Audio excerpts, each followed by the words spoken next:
Selamat pagi Bu Salma dan teman-teman. Terima kasih atas kesempatan yang diberikan kepada kami kelompok 5 untuk mempresentasikan dan menjelaskan sedikit teori milik Erik Erikson, teori kepribadian pasca aliran Freud atau bisa juga disebut dengan post-Freudian.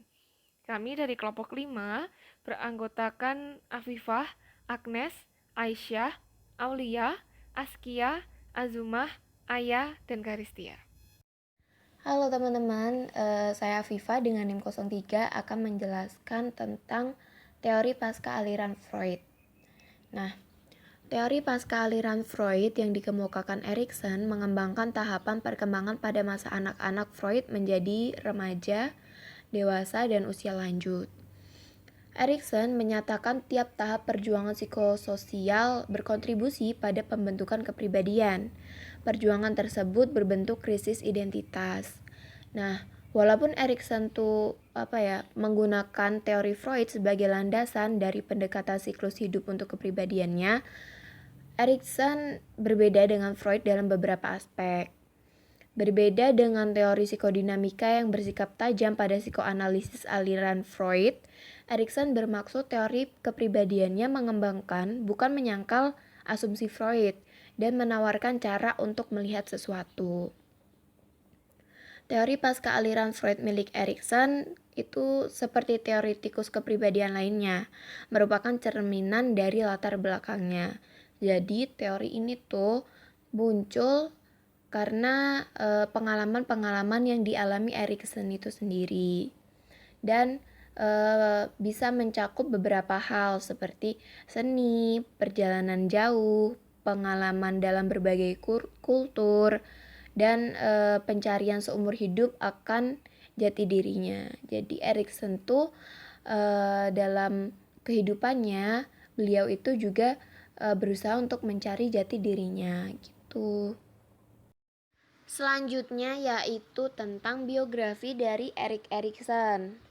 Nah, di bagian ini kita lebih kayak cerita aja sih teman-teman. Jadi, jangan ngantuk, oke?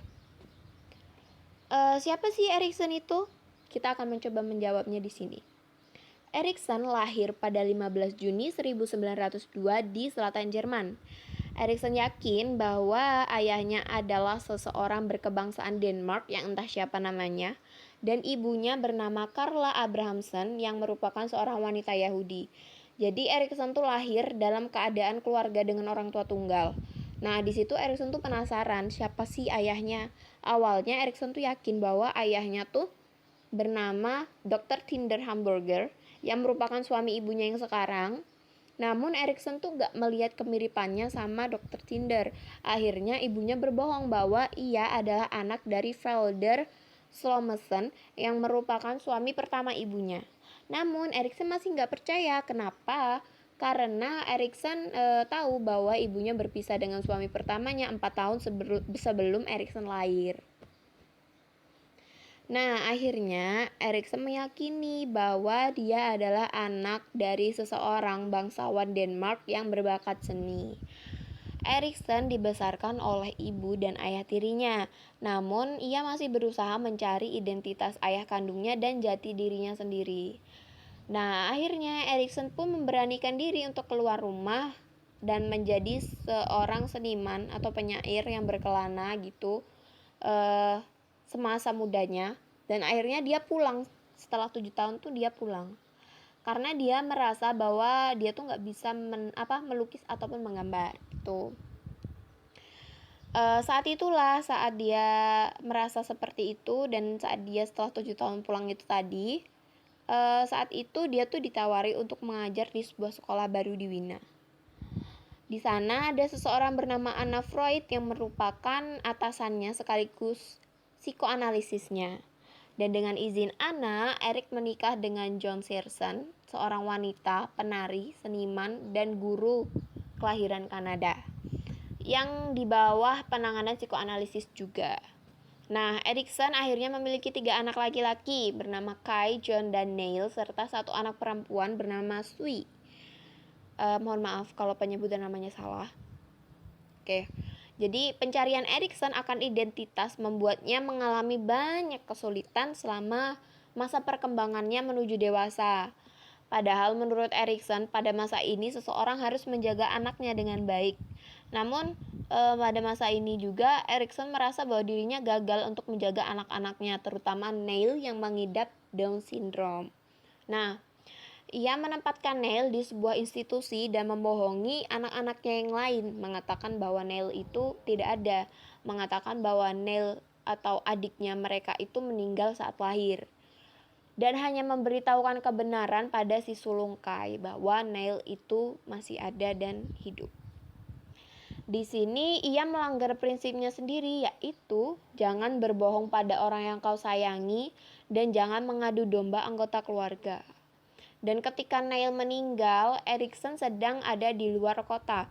Akhirnya Erikson meminta bantuan John dan Sui untuk mengurus pemakaman saudara yang bahkan mereka tuh nggak tahu kalau saudaranya tuh ada gitu, teman-teman. Dan pada 1933, seiring fasisme yang muncul di Eropa, Erikson dan keluarganya pindah ke Denmark. Berharap di Denmark mereka tuh mendapat kewarganegaraannya, namun Denmark tuh menolak. Dan akhirnya Erik memutuskan untuk ke Amerika dan mengubah namanya dari Hamburger menjadi Erikson. Dan kan awalnya namanya nggak ada Eriksonnya ya. Namun ia di situ dianggap menelantarkan identitas Yahudinya dan akhirnya Erik tuh menuliskan namanya menjadi Erik Hamburger Erikson. Dan seiring berjalannya waktu berubah menjadi Erik H. Erikson dan sekarang kita mengenalnya sebagai Erik Erikson. Selama di Amerika, ia masih sering berpindah-pindah. Ia tinggal di Boston dan mendirikan praktek.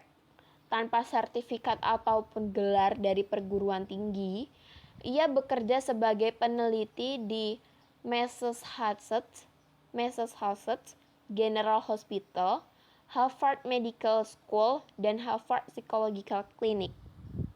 Nah, Erikson tuh pengen nulis buku gitu atau jurnal. Pokoknya Erikson tuh pengen nulis, namun ia merasa bahwa dirinya terlalu sibuk dan akhirnya mengambil pekerjaan di Yale pada 1936. Dan setelah 2,5 tahun atau 2,5 tahun ya, ia berpindah ke University of California. Dan selama di California, ia mengembangkan teori kepribadiannya.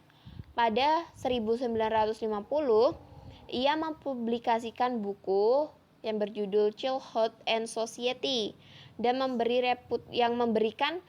buku itu tuh memberikan Erikson reputasi internasional. Dan pada 1949, petinggi University of California meminta anggota fakultas untuk menandatangani sumpah untuk setia pada Amerika Serikat karena para komunis saat itu berniat menggulingkan pemerintahan. Namun Erikson menolak, walaupun ia bukan seorang komunis ya.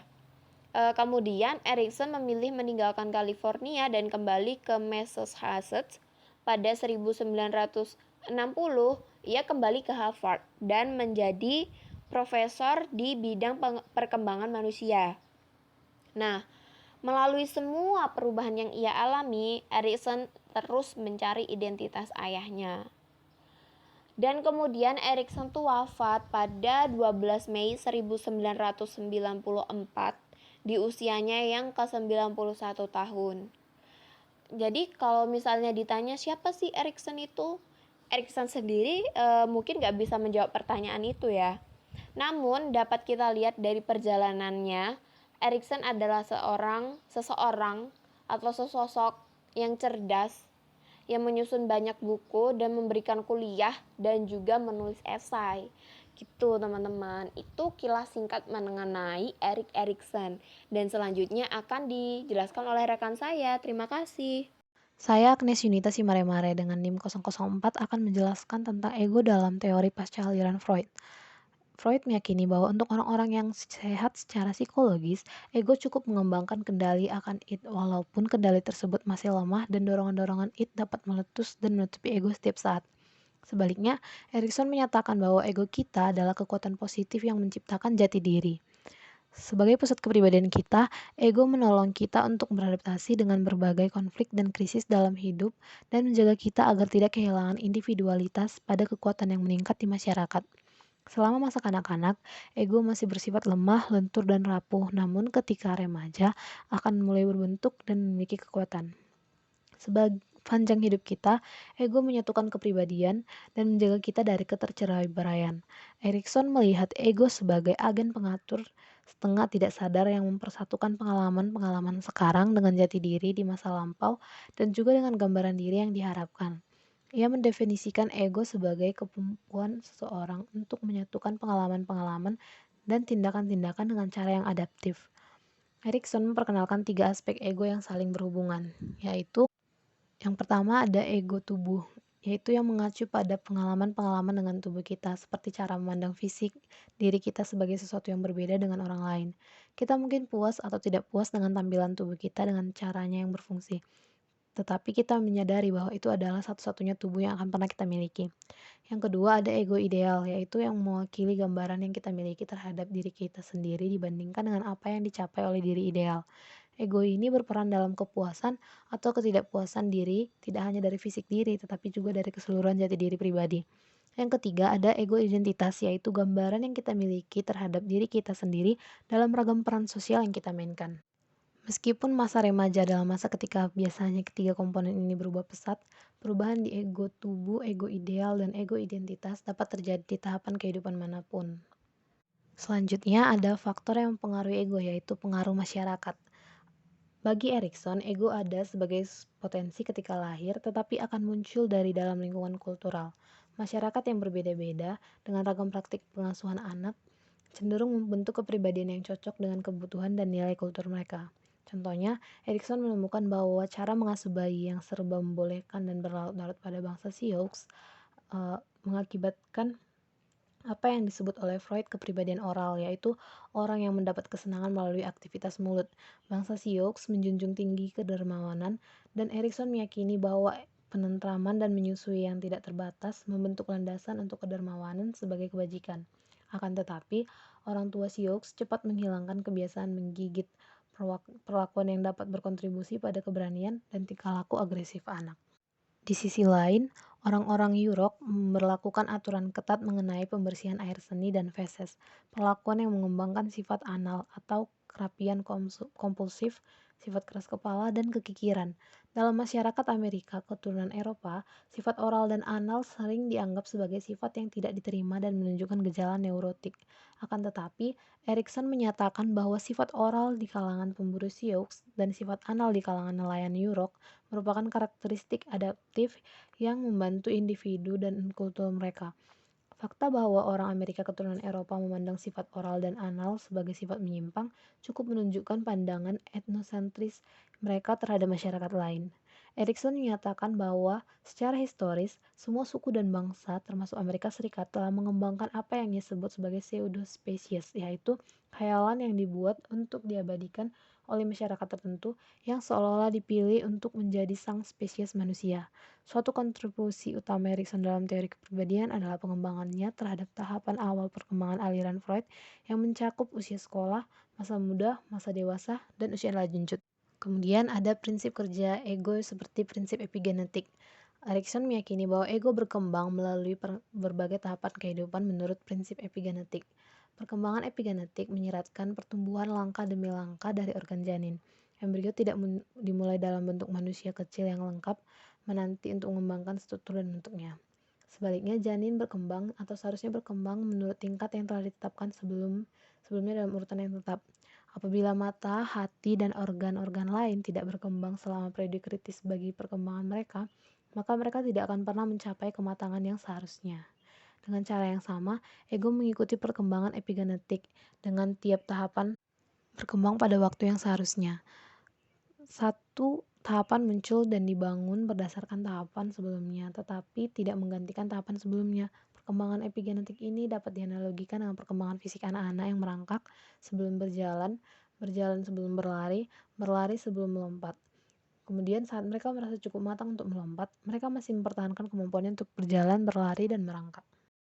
Selanjutnya saya Aisyah akan membahas mengenai tahap perkembangan psikologis menurut Erikson. Ada beberapa poin penting yang harus dipahami untuk dapat memahami 8 tahap perkembangan menurut Erikson. Yang pertama, pertumbuhan terjadi berdasarkan prinsip epigenetik, artinya satu tahapan muncul dan dibangun berdasarkan tahapan sebelumnya, tetapi tidak menggantikan tahapan sebelumnya. Untuk prinsip epigenetik ini telah dijelaskan pada penjelasan sebelumnya oleh rekan saya. Yang kedua, di dalam tiap tahapan terdapat interaksi yang berlawanan, yaitu konflik antara komponen sintonik atau komponen yang harmonis dan komponen distonik atau yang mengacaukan. Yang ketiga, di tiap tahapan konflik antara elemen sintonik dan distonik kemudian akan menghasilkan sebuah kekuatan dasar. Kekuatan dasar ini berbeda-beda pada tiap tahapnya tergantung pada konflik yang terjadi. Keempat, terlalu sedikit kekuatan pada suatu tahap akan mengakibatkan munculnya patologi inti pada tahap tersebut. Jika kekuatan dasar yang terbentuk terlalu sedikit, maka akan mengakibatkan munculnya patologi inti. Yang kelima, peristiwa di tahapan sebelumnya tidak menyebabkan perkembangan kepribadian selanjutnya. Setelah itu, kita langsung masuk ke tahap perkembangan yang pertama, yaitu pada masa bayi. Tahapan ini terjadi pada kurang lebih setahun pertama kehidupan dan terjadi bersamaan dengan fase oral dalam perkembangan menurut Freud. Karena teori ini disebut teori post-Freudian, maka ada beberapa teori dari Freud yang masih dipakai, kemudian diulas lebih jauh oleh Erikson, yang pada Freud berfokus hanya pada oral. Erikson mengulasnya kembali lebih ke indera lain. Contohnya adalah bayi yang menerima rangsangan visual dari mata. Hubungan interpersonal bayi yang pertama adalah bersama dengan pengasuhnya, yang biasanya ibunya. Jika ibu dapat memberikan kebutuhannya seperti dalam hal makanan dan kenyamanan, bayi akan belajar untuk menumbuhkan rasa percaya dasar. Sebaliknya, apabila krisis yang terjadi mengenai hal-hal tersebut tidak terpenuhi, maka bayi akan belajar rasa tidak percaya dasar. Krisis pada masa ini kemudian disebut terselesaikan dengan positif jika bayi lebih cenderung mengembangkan rasa percaya daripada rasa tidak percaya. Akan tetapi, rasa tidak percaya ini tetap dibutuhkan dalam perkembangan bayi. Rasa percaya yang terlalu besar akan membuat bayi mudah ditipu dan rapuh di kemudian hari, sedangkan rasa tidak percaya yang mendominasi akan mengakibatkan frustasi, amarah, sifat permusuhan, sikap sinis, hingga depresi.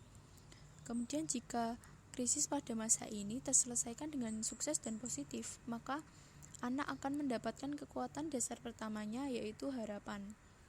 Harapan muncul dari adanya konflik antara rasa tidak percaya dan rasa percaya dasar.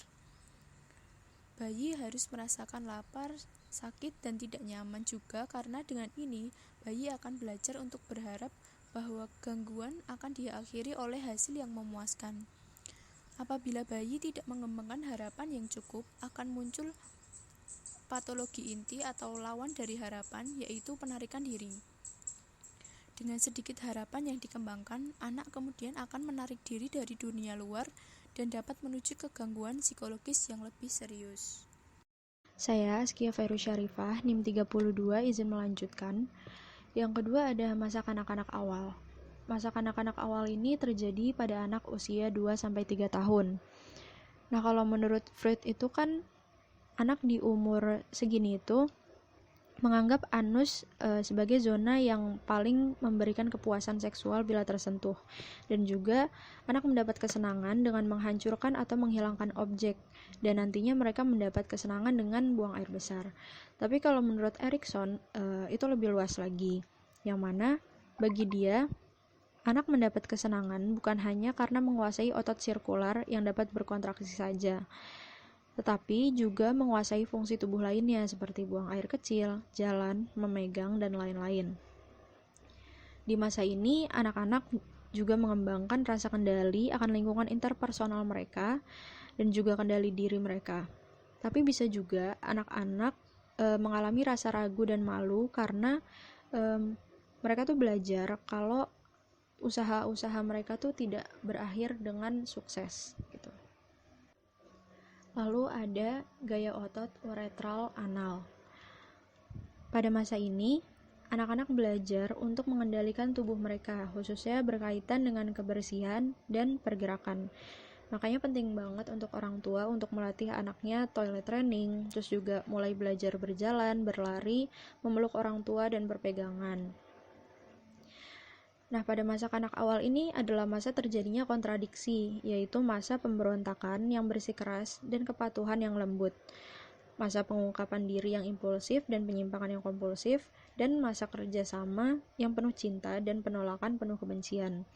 Nah, makanya kadang tuh anak-anak ada yang suka mereka menahan feses mereka terus, atau tiba-tiba kayak menghilangkan feses mereka di waktu yang tidak tepat gitu, terus meringok pada ibu mereka dan tiba-tiba menjauhi, terus juga suka ngumpulin barang-barang tapi tiba-tiba nanti barangnya dihilangkan kayak gitu. Oke, masuk ke intinya di masa kanak awal, yaitu krisis otonomi versus rasa malu dan ragu. Idealnya, anak-anak seharusnya mengembangkan rasio yang pantas antara otonomi dengan rasa malu dan ragu. Dan rasio tersebut harus sedikit condong pada otonomi yang merupakan sifat sintonik pada masa kanak awal. Anak-anak yang terlalu sedikit mengembangkan otonomi akan mendapatkan kesulitan di tahapan yang akan datang atau tahapan selanjutnya. Otonomi dapat tumbuh dari rasa percaya diri anak sedari mereka bayi atau yang disebut dengan rasa percaya dasar. Sedangkan anak yang tidak mengembangkan rasa percaya dasar saat mereka bayi, maka usaha mereka dalam mengendalikan organ anal, uretral, dan otot selama masa kanak awal akan diakhiri dengan rasa malu dan ragu. Jadi di usia ini tuh mereka berpikir, apakah aku bisa mengendalikan masalah aku dengan sendirinya atau aku butuh bantuan dari orang lain, dan juga apakah orang tua aku akan membiarkan aku untuk misalkan lari-lari, jalan-jalan, mengeksplorasi, atau justru malah dilarang gitu loh. Nah, di saat orang tua ngebolehin anaknya atau memberikan kepercayaan kepada anaknya, ya anaknya akan percaya diri dan memiliki rasa otonomi. Sedangkan sebaliknya kalau misalkan orang tuanya ngelarang-larang, nggak boleh ngelakuin ini itu, misalkan nggak boleh jalan-jalan, nggak boleh lari-lari gitu, anaknya akan ya nggak punya rasa percaya diri gitu dan memiliki rasa malu dan ragu. Terus apa sih bedanya rasa malu dan ragu? Kalau rasa malu adalah perasaan sadar diri bahwa ia dipandangi dan dipertontonkan. Sedangkan rasa ragu adalah perasaan tidak pasti, perasaan bahwa sesuatu tetap disembunyikan dan tidak dapat terlihat. Lalu ada keinginan, yaitu keinginan ini adalah kekuatan dasar anak pada masa kanak-kanak awal. Sesuai yang tadi aku udah bilang, anak itu kan pasti punya banyak keinginan untuk beraktivitas gitu, aktivitas kegiatan kayak jalan-jalan, lari-lari, kesana kemari. Nah, apakah orang tuanya akan memberikan kepercayaan kepada si anak atau tidak memberikan, itu akan berdampak pada keinginan mereka ini. Dan juga kehidupan anak akan berkembang apabila lingkungan mereka membiarkan mereka memiliki pengalaman dan pengungkapan diri dalam kendali otot. Ketika pengalaman mereka mengakibatkan rasa malu dan ragu yang terlalu besar, anak-anak tidak mampu mengembangkan kekuatan dasar yang penting ini. Selanjutnya, tahap yang ketiga ada tahap usia bermain. Pada anak usia 3-5 tahun. Kalau menurut Sigmund Freud, kompleks Oedipus adalah inti dari fase ini, sedangkan Erikson meyakini bahwa kompleks Oedipus hanya salah satu perkembangan penting selama usia bermain. Erikson menyatakan bahwa selain mengidentifikasikan diri dengan orang tua mereka, anak-anak usia prasekolah mengembangkan daya gerak, keterampilan berbicara, keingintahuan, imajinasi, dan kemampuan untuk menentukan tujuan. Lalu di tahap ini ada gaya lokomotor genital. Menurut Erikson, kompleks Oedipus adalah drama yang dimainkan dalam imajinasi anak-anak dan mencakup pengertian yang mulai meningkat akan konsep dasar seperti reproduksi, pertumbuhan, masa depan, dan kematian.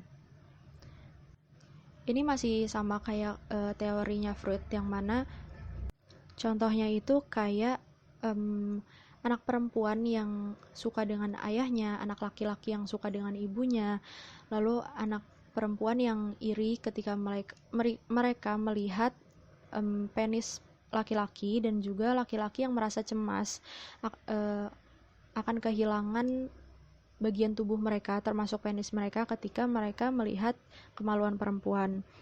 Nah, tapi menurut Erik Erikson, ketertarikan anak-anak usia bermain akan aktivitas genital itu juga diiringi dengan meningkatnya sarana daya gerak mereka. Mereka sekarang dengan mudahnya bergerak, berlari, melompat, dan memanjat tanpa usaha yang berat, dan permainan mereka menunjukkan inisiatif serta imajinatif. Sebenarnya kegiatan ini tuh udah ada sejak tahapan sebelumnya, tapi pada tahap sekarang itu berkembang, aktivitas ini menjadi sebuah tujuan. Selanjutnya masuk ke inti dari teori Erikson di usia bermain, yaitu inisiatif versus rasa bersalah, yang mana terjadinya krisis bermain. Apakah si anak diperbolehkan bebas bermain atau tidak? Di saat anaknya diperbolehkan bebas bermain, maka si anak akan memiliki rasa inisiatif. Sedangkan apabila anak tidak diperbolehkan bebas bermain, kemungkinan akan mengakibatkan anak memiliki rasa bersalah. Pada tahap ini, anak belajar apa yang boleh dan tidak boleh untuk mereka lakukan. Nah, sesuai sama apa yang udah tadi saya sampaikan, kalau kegiatan dan aktivitas anak pada usia ini menjadi sebuah tujuan. Nah, tapi di saat tujuan mereka tidak terrealisasikan atau tidak dapat mereka capai, maka akibat dari tujuan yang tabu dan terhambat itu akan menjadikan rasa bersalah. Tapi perlu diingat, kalau inisiatif yang tidak terkendali dapat mengakibatkan kekacauan dan kurangnya prinsip moral. Sedangkan apabila rasa bersalah lebih dominan, maka anak bisa menjadi bermoral dengan terpaksa atau terlalu terkekang. Selanjutnya ada tujuan, yang mana tujuan ini adalah kekuatan dasar anak pada tahap usia bermain. Konflik antara inisiatif versus rasa bersalah menghasilkan kekuatan dasar tujuan. Anak-anak yang bermain itu sekarang menggunakan tujuan, bersaing dengan permainan dengan tujuan menang atau mencapai puncak. Ketertarikan genital mereka memiliki arah dengan ibu atau ayah sebagai objek dorongan seksual mereka. Mereka menentukan sasaran dan mengejar sasaran tersebut dengan tujuan. Di tahap usia bermain, anak mengembangkan hati nurani mereka dan mulai melabeli mana yang benar atau yang salah pada tingkah laku mereka. Saya Zahra Syaharti dengan NIM 35. Di sini saya akan menjelaskan mengenai usia sekolah. Konsep usia sekolah Erikson meliputi perkembangan dari usia 6 tahun hingga sekitar usia 12 atau 13 tahun, dan cocok dengan tahun-tahun masa laten dalam teori Freud. Pada usia ini, dunia sosial anak-anak meluas di luar keluarga, mencakup kelompok teman, guru, dan panutan dewasa lainnya. Untuk anak usia sekolah, keinginan mereka untuk mengetahui sesuatu menjadi lebih kuat dan terikat dengan usaha dasar akan kompetensi. Yang selanjutnya adalah latensi. Erikson setuju dengan Freud bahwa usia sekolah anak adalah periode latensi psikoseksual. Latensi seksual penting karena memungkinkan anak-anak mengalihkan energi mereka untuk mempelajari teknologi kultur mereka dan strategi akan interaksi sosial mereka. Seiring anak-anak bekerja dan bermain untuk memperoleh hal-hal esensial ini, mereka mulai membentuk gambaran diri mereka sebagai orang yang kompeten dan tidak kompeten. Gambaran diri ini adalah asal dari identitas, rasa saya, atau kesayaan yang berkembang hampir secara utuh selama remaja. Yang selanjutnya ada ketekunan versus rasa rendah diri. Usia sekolah merupakan masa pertumbuhan sosial yang luar biasa. Krisis psikososial pada tahapan ini adalah ketekunan versus rasa rendah diri. Ketekunan adalah sifat sintonik yang berarti kesungguhan, kemauan untuk tetap sibuk akan sesuatu, dan menyelesaikan sebuah pekerjaan. Anak-anak usia sekolah belajar untuk bekerja dan bermain pada aktivitas yang diarahkan agar memperoleh kemampuan bekerja dan mempelajari aturan dalam bekerja sama. Seiring anak belajar untuk melakukan sesuatu dengan baik, mereka mengembangkan rasa ketakutan. Akan tetapi, jika pekerjaan mereka tidak cukup baik untuk mencapai sasaran, mereka memperoleh rasa rendah diri, yaitu sifat distonik dalam usia sekolah. Ketidakmampuan sebelumnya juga dapat memberikan kontribusi pada rasa rendah diri anak. Misalnya, jika anak memperoleh terlalu banyak rasa bersalah dan tujuan terlalu kecil selama usia bermain, mereka akan cenderung merasa rendah diri dan tidak kompeten selama usia sekolah. Namun, kegagalan tidak dapat dihindari. Erikson optimis bahwa manusia mampu mengatasi krisis dengan sukses di tahapan apapun, walaupun mereka tidak sepenuhnya sukses pada tahapan sebelumnya. Dari konflik ketekunan versus rasa rendah diri, anak usia sekolah mengembangkan kekuatan dasar kompetensi, yaitu rasa percaya diri untuk menggunakan kemampuan fisik dan kognitif dalam menyelesaikan masalah yang mengiringi usia sekolah. Kompetensi memberikan landasan untuk partisipasi kooperatif dalam kehidupan dewasa yang produktif. Apabila pertentangan antara ketekunan dan rasa rendah diri tidak condong, baik pada rasa rendah diri ataupun ketekunan yang berlebihan, maka anak-anak akan cenderung menyerah dan mundur ke tahapan perkembangan sebelumnya. Selanjutnya saya akan menjelaskan mengenai masa remaja. Remaja merupakan periode dari pubertas hingga dewasa awal, yang merupakan salah satu tahapan perkembangan yang paling krusial karena di akhir periode ini seseorang harus sudah mendapatkan rasa ego identitas yang tetap. Meskipun ego identitas tidak dimulai maupun diakhiri selama masa remaja, krisis antara identitas dan kebingungan identitas mencapai puncaknya selama tahapan ini. Erikson melihat masa remaja sebagai periode latensi sosial, seperti ia melihat usia sekolah sebagai periode latensi seksual. Meskipun remaja berkembang secara seksual dan kognitif, pada sebagian besar masyarakat barat, mereka diperbolehkan untuk menunda komitmen jangka panjang terhadap suatu pekerjaan, pasangan seksual, dan filosofi adaptif kehidupan. Mereka diizinkan untuk mengalami berbagai cara dan mencoba peran-peran serta keyakinan baru sambil mencari-cari untuk mencapai rasa ego identitas. Jadi masa remaja adalah fase adaptif dari perkembangan kepribadian atau periode mencoba-coba. Lalu pubertas adalah kematangan genital yang memainkan peran cukup kecil dalam konsep remaja Erikson. Untuk sebagian pemuda, kematangan genital tidak menampilkan krisis seksual. Meskipun demikian, pubertas penting secara psikologis karena memicu pengharapan akan peran seksual di masa mendatang. Peran yang secara esensial sosial dan dapat dipenuhi hanya dengan perjuangan untuk mencapai ego identitas. Yang selanjutnya ada identitas versus kebingungan identitas. Pencarian ego identitas mencapai puncaknya selama remaja sebagai anak muda yang berjuang untuk mencari tahu siapa dirinya dan bukan dirinya. Dengan berkembangnya pubertas, remaja mencari peran baru untuk membantu mereka menemukan identitas seksual, ideologis, dan pekerjaan mereka. Dalam penelitian ini, remaja menarik dari beragam gambaran diri sebelumnya yang telah diterima dan ditolak. Menurut Erikson, identitas timbul dari dua sumber, yaitu penegasan atau penyangkalan remaja akan identifikasi masa kanak-kanak dan konteks sosial serta sejarah mereka yang mendukung konformitas pada standar tertentu. Identitas digambarkan baik dengan cara positif maupun negatif. Seiring remaja memutuskan apa yang mereka inginkan dan apa yang mereka yakini, sambil menemukan pula apa yang mereka tidak inginkan untuk menjadi dan apa yang mereka tidak percayai. Sedangkan kebingungan identitas adalah gejala dari masalah yang mencakup gambaran diri yang terpisah. Ketidakmampuan untuk mencapai keintiman, rasa terdesak oleh waktu, kurangnya konsentrasi pada tugas-tugas yang harus dilakukan, dan penolakan keluarga atau standar komunitas. Seperti kecenderungan distonik lainnya, sebagian kebingungan identitas adalah normal dan dibutuhkan. Anak-anak muda harus mengalami sedikit keraguan dan kebingungan akan diri mereka sebelum dapat mengembangkan identitas yang tepat. Kekuatan dasar yang timbul dari krisis identitas masa remaja adalah kesetiaan atau keyakinan terhadap suatu ideologi. Setelah mencapai standar internal tingkah laku, remaja tidak lagi membutuhkan bimbingan orang tua, namun memiliki rasa percaya diri dalam ideologi agama, politik, dan sosial mereka sendiri. Rasa percaya yang dipelajari saat bayi adalah dasar dari kesetiaan di masa remaja. Anak-anak muda harus belajar mempercayai orang lain sebelum mereka memiliki keyakinan akan pandangan mereka terhadap masa depan. Tiap-tiap kekuatan dasar merupakan prasyarat bagi kesetiaan. sebagaimana kesetiaan penting untuk mencapai kekuatan ego yang cukup. Pasangan patologis kesetiaan adalah penyangkalan peran.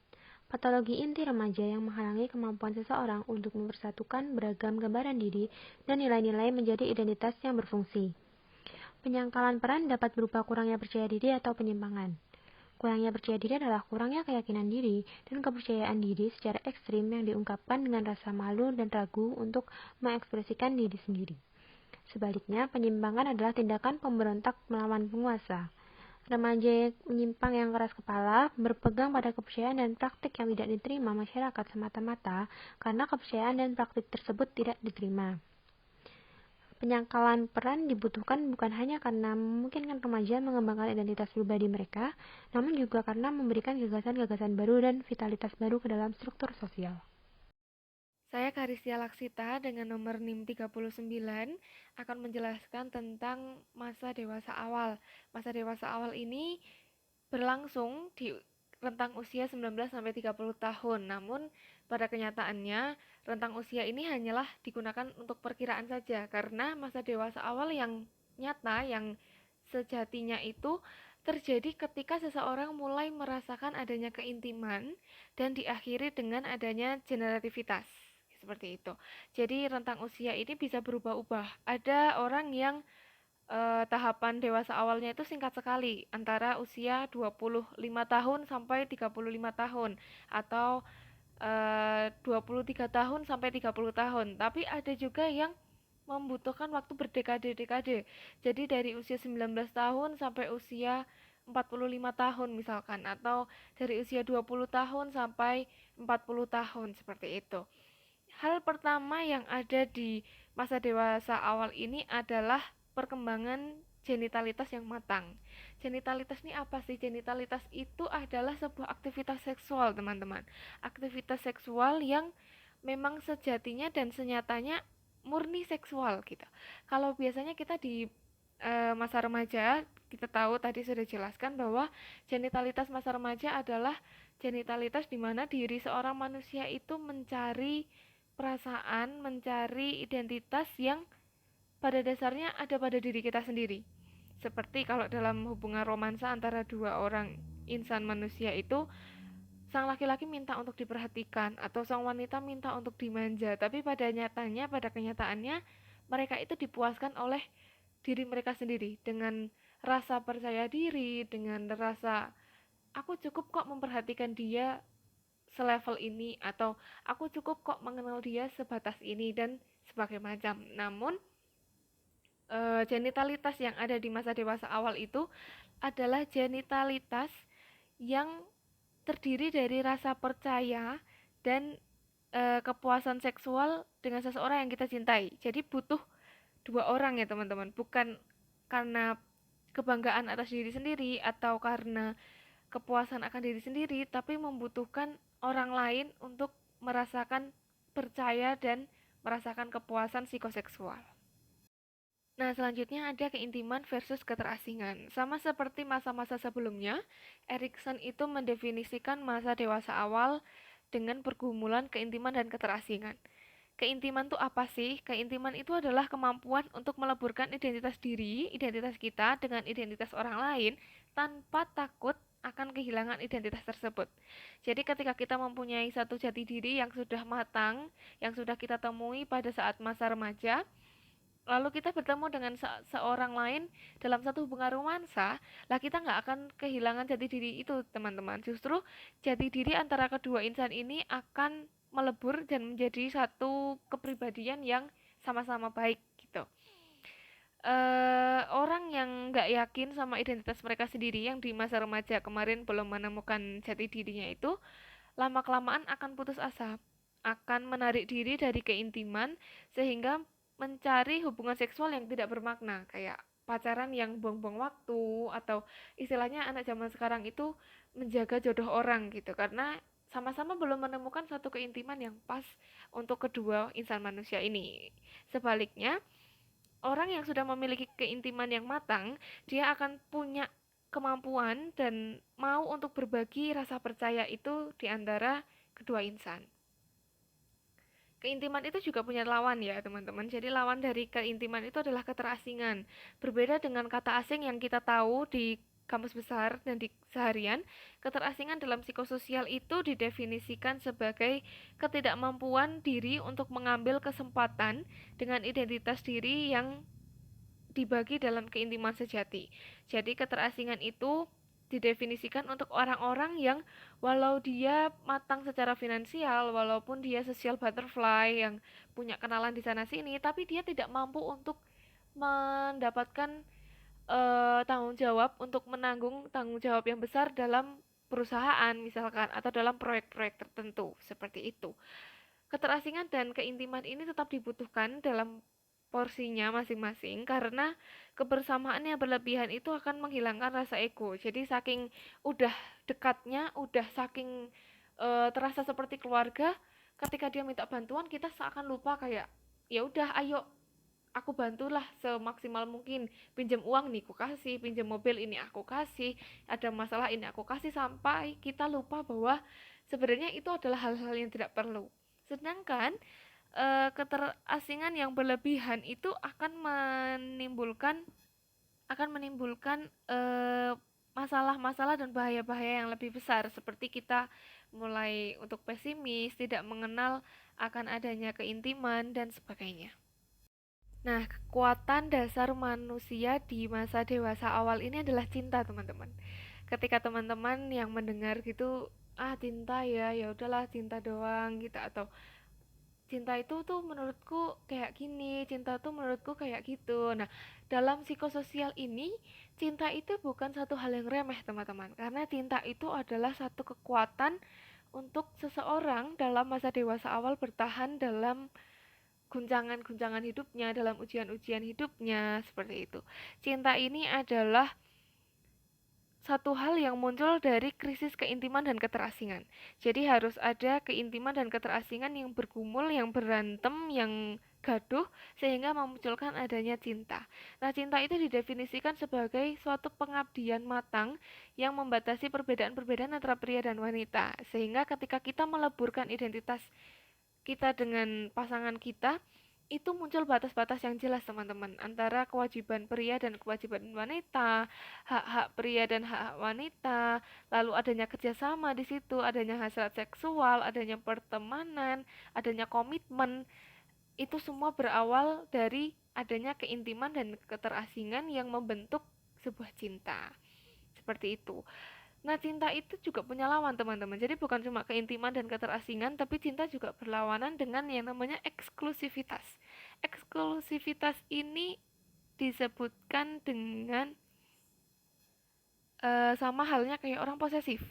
Semua-semua tergantung dirinya, semua-semua milik dirinya, semua-semua harus berorientasi pada dirinya. Karena tadi saya juga sudah menyebutkan bahwa dalam masa dewasa awal ini orang harus berorientasi pada kedua insan, pada laki-laki dan wanita. Sehingga ketika hanya ada satu orang yang mencintai, atau hanya istilahnya kayak cinta yang satu pihak, maka semua itu akan menghambat orang-orang untuk berkompromi, untuk bekerja sama, untuk mengembangkan kepekaannya terhadap identitas-identitas tersebut. Nah, selanjutnya adalah masa dewasa. Masa dewasa ini dimulai pada rentang usia 31 sampai 60 tahun dengan tahapan pertamanya prokreativitas. Prokreativitas ini adalah sebuah dorongan untuk mempertahankan spesies. Sama kalau misalkan binatang kita sebut dengan hasrat seksual ya teman-teman, untuk bereproduksi. Nah, prokreativitas ini juga adalah sebuah keinginan manusiawi, hasrat dari jasmani untuk berkembang biak, teman-teman, untuk berkontak seksual, untuk berkontak genital kalau bahasa halusnya, atau untuk menghasilkan anak-anak dan menghasilkan keturunan. Namun dalam masa dewasa ini tidak berakhir punya anak udah titik kayak gitu, melakukan kontak seksual, mengandung, melahirkan, punya anak, selesai. Tapi sampai ke tahapan-tahapan perkembangan anaknya. Jadi dimana seorang manusia itu mendampingi anaknya untuk tumbuh, memandu perkembangan dan pertumbuhan anak-anak mereka, sehingga menjadi seorang remaja yang berkualitas dan mampu dan siap untuk berdiri sendiri di dunia ini gitu. Ada juga yang namanya generativitas versus stagnasi, di mana generativitas ini adalah sifat sintonik yang dimiliki di masa dewasa. Generativitas itu apa sih? Generativitas ini adalah penerimaan akan generasi dan keberadaan baru, sebagaimana adanya produk baru, gagasan-gagasan baru yang dihasilkan oleh generasi selanjutnya. Jadi pada masa dewasa ini, seorang manusia diharapkan untuk mampu menetapkan dan membimbing generasi-generasi selanjutnya yang termasuk anak atau bawahan di kantor gitu ya, untuk menciptakan sebuah gagasan-gagasan baru sehingga bisa berkontribusi untuk membangun dunia yang lebih baik gitu. Nah, manusia ini bukan hanya punya kemampuan dan punya kebutuhan untuk belajar aja, tapi juga untuk memberikan petunjuk. Petunjuknya tuh dalam bentuk apa sih? Petunjuknya ya dalam bentuk tadi teman-teman, penerimaan gagasan baru, kemudian mengkombinasikan antara dulu zaman kami itu seperti ini, sekarang zaman kalian seperti itu. Kita kan banyak ya teman-teman, kita suka dengar orang tua ngomong kayak gitu. Nah, generativitas ini tumbuh dari sifat keintiman dan identitas yang ada di tahapan sebelumnya, di tahap remaja dan di tahap dewasa awal gitu. Karena keintiman itu kan kemampuan untuk meleburkan ego kita dengan ego orang lain ya. Jadi di masa dewasa ini seseorang itu diharapkan mampu untuk meleburkan ego dirinya dan ego anaknya, sehingga menciptakan satu kesepakatan gitu. Kan nggak enak ya kalau misalkan kita curhat ke orang tua, terus orang tua tiba-tiba membanding-bandingkan atau nggak punya sejalan, karena kita rencananya pengen curhat nih, pengen punya seseorang yang bisa diajakin kubu bareng gitu, bisa kongsi-kongsi, tapi ternyata malah sama aja kayak gitu. Nah, sifat generativitas ini itu bukan semata-mata sebuah kewajiban ya teman-teman, tapi sebuah dorongan evolusioner. Jadi dia bukan orang yang nggak punya generativitas, nggak sih, semua orang punya generativitas, tapi dengan kadarnya masing-masing. Orang dengan generativitas yang rendah tuh nggak dituntut untuk kamu harus mampu memahami orang muda gitu, karena memang pada dasarnya orang-orang dewasa itu generativitasnya tumbuh dengan sendirinya. Nah, generativitas ini juga punya antitesis, punya lawan, yaitu stagnasi atau self-absorption. Siklus turunan dari produktivitas ini akan jadi timpang, akan jadi tidak seimbang kalau misalkan orang itu terlalu terabsorpsi dengan dirinya sendiri. Kayak tadi yang sudah saya sebutkan, ketika ada anak muda yang meminta usul, minta saran gitu, tapi dirinya ini, orang dewasa ini tetap kekeh sama pemikirannya. Nah, itu tidak akan jadi teman-teman, nggak akan menghasilkan satu gagasan baru, malah justru menghasilkan satu perang yang baru kayak gitu. Jadi kadang stagnasi ini dibutuhkan, tapi dalam kadar tertentu, kayak misalkan orang seniman gitu ya, untuk menghasilkan sebuah karya kan dia harus berkonsentrasi pada dirinya sendiri gitu. Namun ketika stagnasi ini dihadapkan pada hubungan sosial, nah itu harus dibatasi, batasnya bawah banget, kayak sebaiknya nggak dimunculkan dalam sebuah hubungan sosial atau dalam satu kesepakatan. Nah, generativitas dan stagnasi yang berkolaborasi itu menimbulkan rasa peduli, di mana rasa peduli ini merupakan satu kekuatan dasar bagi masa dewasa. Nah, rasa peduli ini didefinisikan sebagai komitmen untuk merawat seseorang, merawat produk, merawat gagasan yang muncul yang memang harus dipedulikan kayak gitu. Orang harus punya harapan, orang harus punya kompetensi, kesetiaan untuk merawat orang-orang yang mereka sayangi, kayak misalkan merawat anak-anak atau merawat orang tua yang sudah lanjut usia kayak gitu. Rasa peduli ini bukan kewajiban sama seperti generativitas tadi, tapi muncul karena dorongan alamiah. Jadi adanya konflik antara generativitas dan stagnasi, antara apakah aku harus peduli dengan orang-orang atau aku harus peduli dengan diri sendiri. Nah, itu muncullah suatu rasa peduli yang akan menjadi kekuatan untuk orang-orang pada masa dewasa. Rasa peduli ini berlawanan dengan penolakan, di mana ketika orang-orang di masa dewasa ini mengalami penolakan atau penolakan di sini bukan kita yang ditolak oleh orang, tapi kita yang menolak orang lain ya teman-teman. Ketika kita nggak mau untuk merawat orang-orang, nggak mau merawat kelompok-kelompok masyarakat, maka diri kita itu akan punya sebuah kepusatan diri sendiri. Apa ya, secara gampangnya tuh kayak semua perhatian itu ke diri kita sendiri gitu teman-teman. Nah, dari perhatian-perhatian itu kita bisa berpikir bahwa kelompok orang lain itu akan lebih rendah, kelompok orang lain itu lebih jelek daripada kelompok kita, maka muncullah yang namanya penghancuran, namanya kebencian, namanya kekejaman, bahkan sampai perang antar kubu itu karena adanya penolakan di masa dewasa ini. Nah, penolakan itu memiliki implikasi yang sangat jauh untuk keberlangsungan seseorang. Jadi bukan cuma di masa dewasa, tapi nanti sampai masa lanjut usia, penolakan ini akan terus bergumul dalam diri kita. Oke, tahapan terakhir dari Erik Erikson adalah masa usia lanjut. Masa usia lanjut ini didefinisikan untuk orang-orang berusia 60 tahun ke atas gitu. Nah, usia lanjut ini punya dua kemungkinan teman-teman. Kalau misalkan selama hidupnya manusia ini memiliki kehidupan yang stabil, dari masa bayi memiliki harapan, lalu di masa remaja dia punya sebuah kesetiaan, sampai kedewasaan pun dia punya rasa peduli, maka kehidupan masa lanjutnya ini akan penuh dengan kesenangan, akan dengan keriangan, dengan dunia yang stabil gitu. Tapi kalau misalkan pada masa kehidupannya dia adalah orang yang penuh dengan masalah, dia berfokus dengan dirinya sendiri, tidak mau meleburkan identitas dia dengan identitas orang lain, maka yang akan terjadi hanyalah depresi, keputusasaan, cepat pikun, lalu adanya generalisasi yang turun, dan kebijaksanaan yang tidak berguna seperti itu. Nah, tahapan pertama dalam masa usia lanjut ini adalah sensualitas tergeneralisasi. Sensualitas tergeneralisasi ini tidak jauh-jauh dari aktivitas seksual juga, karena seseorang itu bisa dapat kesenangan dalam ragam sensasi fisik gitu. Bisa aja dari panca inderanya ya, dari pelukan, lalu ada suara, rasa, dan bau seperti itu. Nah, generalisasi ini itu mencakup apresiasi yang lebih besar dari gaya hidup lawan jenis gitu. Kayak misalkan pria-pria mulai di usia ini, pria mulai suka masak, mulai suka berkebun, mulai suka duduk-duduk dengan membaca buku, yang dimana di masa dewasa itu lebih banyak dilakukan oleh wanita.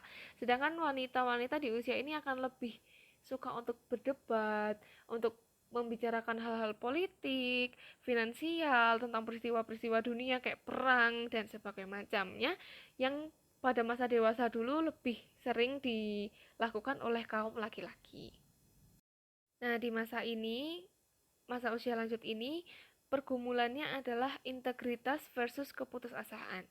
Integritas itu adalah sifat sistoniknya, sedangkan keputusasaan adalah sifat distoniknya.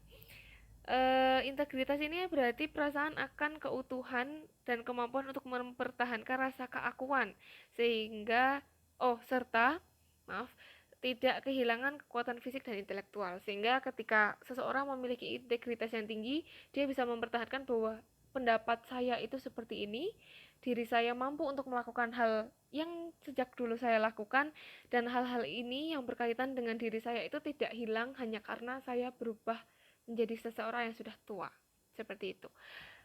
Dalam masa ini ego itu tinggi sekali ya teman-teman, jadi kadang sulit banget dipertahankan ketika seseorang itu kehilangan pasangannya, kehilangan keluarganya, kehilangan teman-temannya, atau kesehatan fisik seperti itu. Jadi ketika seseorang yang sudah sepuh sakit atau stroke sehingga harus bed rest, dia kehilangan harga diri dan kehilangan keegoisannya dengan begitu tajam. Nah, lawan dari integritas ini adalah keputusasaan. Ketika seseorang sudah tidak punya harapan, sudah sakit gitu ya, udah sakit, masa tuanya udah nggak punya kekuatan fisik yang cukup, jalan harus dibantu dengan tongkat, maka yang muncul hanyalah keputusasaan gitu.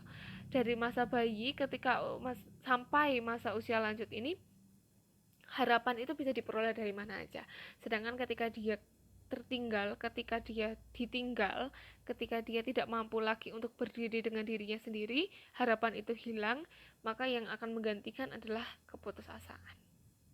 Kekuatan dasar di masa usia lanjut ini adalah kebijaksanaan.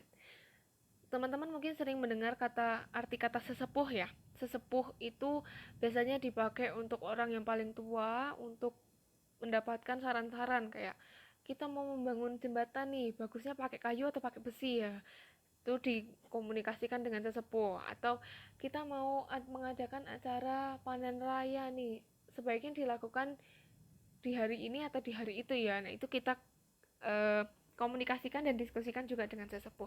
Karena apa? Karena orang-orang dengan usia lanjut itu memiliki sebuah kebijaksanaan yang begitu besar, teman-teman. Karena bisa dikatakan dia sudah hidup sebagai 3 generasi yang berbeda ya, pada anak-anak, orang tua, dan sekarang menjadi seorang kakek dan nenek gitu. Banyak hal yang sudah ia pelajari selama hidupnya, dan kepedulian itu menanamkan suatu kebijaksanaan gitu. Kebijaksanaan sendiri didefinisikan sebagai kepedulian terdidik dan terpisah dari kehidupan dalam menghadapi kematian. Jadi sebelum kematian ini, sebelum adatnya masa terakhir, seseorang yang ada di masa usia lanjut itu akan berkontribusi akan pengetahuan tradisional dari generasi ke generasi. Yang dulu zaman anak-anak masih bermain dengan caping, masih bermain di sawah, sampai sekarang melihat cucu-cucunya sudah bermain dengan gadget, dengan teknologi, dan erat dengan revolusi industri. Jadi orang-orang yang sudah berusia lanjut itu dia punya pengetahuan antar generasi yang sangat kuat gitu. Patologi inti dari kebijaksanaan, antitesisnya, lawannya adalah penghinaan, teman-teman. Jadi ketika kita ngobrol sama orang dewasa ya, kita ngobrol sama mbah-mbah gitu, ketika kita dikasih tahu, "Nduk, le, ojo ngene, ojo ngono." Lalu kita bilang, "Enggak ya mbah, orang ini tuh kayak gini, kayak gini, kayak gini." Mereka itu sakit hati, teman-teman. Mereka akan merasakan harga diri mereka itu dijatuhkan sedemikian rupa, sehingga fisik dan mental mereka itu akan terampas gitu. Kayak seolah-olah kayak dunianya itu aku wes gak punya apa-apa. Saya udah tinggal fisik udah gak ada, mental udah gak ada, kemampuan juga disepelekan. Ya untuk apa lagi saya ada di dunia ini kayak gitu. Nanti cenderung atau orientasinya itu pasti akan kematian kayak gitu. Nah, jadi kebijaksanaan ini adalah satu-satunya kekuatan yang dimiliki oleh manusia sebelum dia ada di tahap kematian itu sendiri. Perkenalkan, saya Azumah dengan NIM 33. Di sini saya akan menjelaskan sedikit mengenai rangkuman dari siklus hidupnya Erik Erikson. Jadi di sini ada tabel, di mana tabel ini dibuat untuk memudahkan teman-teman dalam memahami siklus hidupnya Erik Erikson yang tadi udah dijelaskan oleh rekan saya sebelumnya. Nah, teman-teman bisa baca tabel ini dari bawah, dari paling bawah itu ada tahapan masa bayi, hingga yang paling atas itu ada tahapan usia lanjut. Nah, di dalam tabel ini juga ada beberapa bagian yang penting untuk teman-teman pahami, yaitu ada tahapan, pastinya, terus ada gaya psikoseksual, ada krisis psikososial, kekuatan dasar, patologi inti, dan juga hubungan signifikan dari masing-masing tahapan. Nah, teman-teman, sebenarnya Erikson itu sangat yakin ya. Beliau itu meyakini nih bahwa siklus hidup yang ada di dalam tabel ini atau yang tadi udah dijelasin sama rekan saya itu tuh melampaui kronologi dan juga geografi serta cocok nih pada hampir seluruh kultur baik di masa sekarang maupun di masa lampau. Tapi sebenarnya ya nggak gitu. Sebenarnya ya pada kenyataannya nih kepribadian itu selalu berkembang baik di setiap periode kehidupan maupun di dalam masyarakat gitu, teman-teman. Baik, selanjutnya saya akan menjelaskan mengenai metode investigasi Erikson. Jadi Erikson menggunakan 2 metode. Yang pertama adalah studi antropologis, di mana studi antropologis ini menekankan pada kultur yang dapat menentukan kepribadian seseorang. Jadi waktu itu Erikson ini pergi ke suatu tempat namanya Pine Ridge Indian Reservation di South Dakota. di mana beliau kesana itu untuk mengamati serta menyelidiki nih penyebab dari apatisnya anak-anak Sioux. Nah, setelah melakukan pengamatan, Erikson ini mendapati suatu hal, yaitu bahwa ternyata apatis yang dimaksud itu merupakan ungkapan ketergantungan ekstrim bangsa Sioux yang telah berkembang karena rasa percaya mereka kepada program pemerintah federal yang beragam. Jadi dulu, sebenarnya bangsa Sioux itu merupakan pemburu benteng yang pemberani. Nah, tapi mereka itu kehilangan identitas dari kelompok mereka sebagai pemburu. Karena apa? Karena mereka mencoba setengah hati menjadi petani. Ya, mereka menjadi petani itu karena adanya program pemerintah gitu. Tapi ya mereka percaya-percaya aja gitu, karena ya tadi yang dibilang apatis gitu.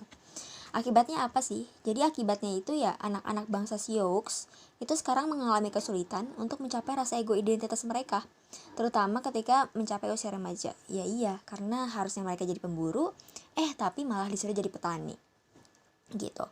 Nah, dari penyelidikan tersebut, Erikson itu dapat menunjukkan nih bahwa pelatihan di masa kanak-kanak awal yang sesuai kultur dan sejarah serta masyarakat itu sangat membantu terbentuknya kepribadian. Gitu teman-teman.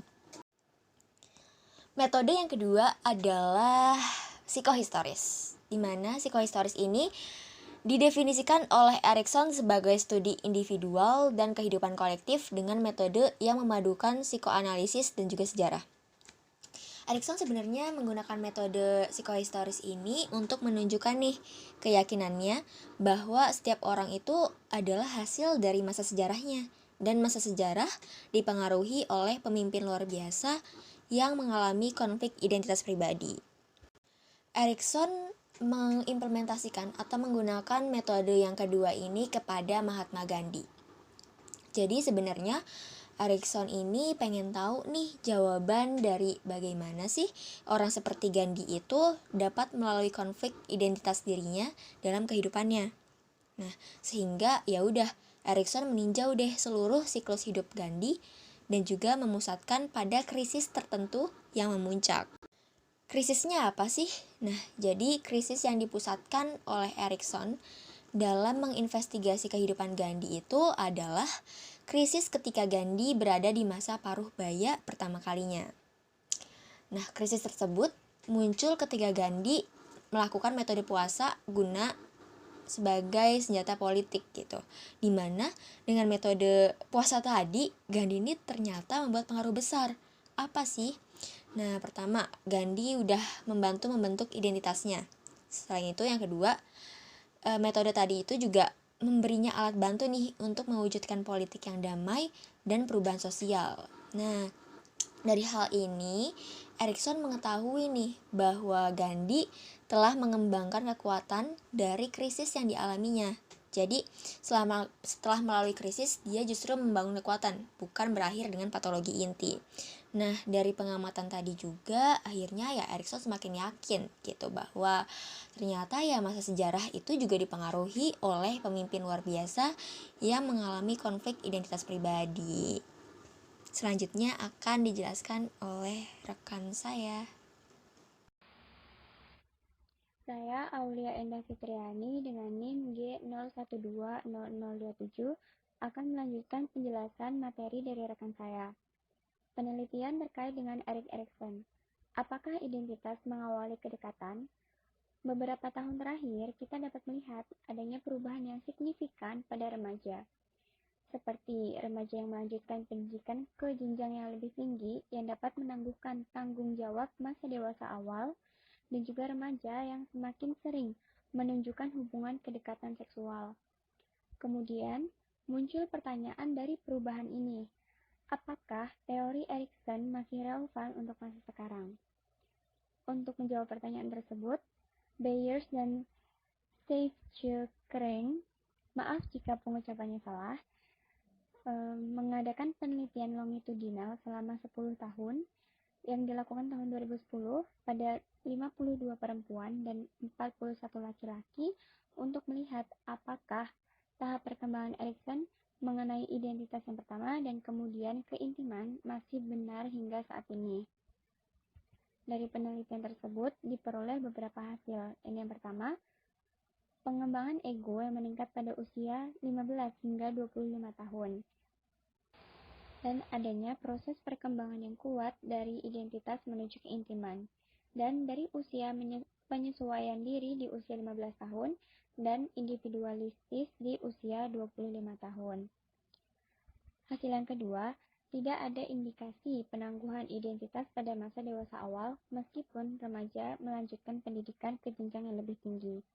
Dan hasil yang ketiga, tingkat keintiman dapat diprediksikan oleh perkembangan identitas ego di usia 15 tahun. Penelitian kedua, generativitas versus stagnasi. Peneliti mempertanyakan seberapa berlawanannya stagnasi dan generativitas pada masa dewasa ini. Dan oleh karena itu, Van Hill, maaf jika pengucapannya salah, dan juga rekan-rekannya menguji stagnasi dan generativitas dengan cara dipisahkan. Dan hasilnya, stagnasi dan generativitas harus dilihat sebagai dua hal yang terpisah.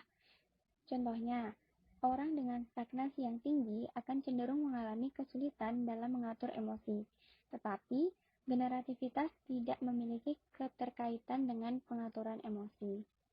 Yang kedua, individu dengan generativitas dan stagnasi yang tinggi kurang mampu untuk mengatur emosi dan mengalami banyak kesulitan keintiman. Dan yang ketiga, stagnasi dan generativitas bisa dan terkadang beroperasi secara terpisah dalam perkembangan dewasa. Selanjutnya, terdapat kritik terhadap Erikson. Yang pertama, pengembangan penelitian. Teori Erikson telah memicu penyelidikan empiris aktif. Salah satu contohnya adalah topik ego identitas yang telah menghasilkan ratusan studi. Yang kedua, dapat dibenarkan. Banyak penemuan dalam badan penelitian yang dapat dijelaskan dengan teori lain selain tahapan perkembangan Erikson. Yang ketiga, kemampuan mengorganisasi pengetahuan. Teori Erikson terbatas hanya pada tahap perkembangan. Yang keempat, panduan untuk bertindak.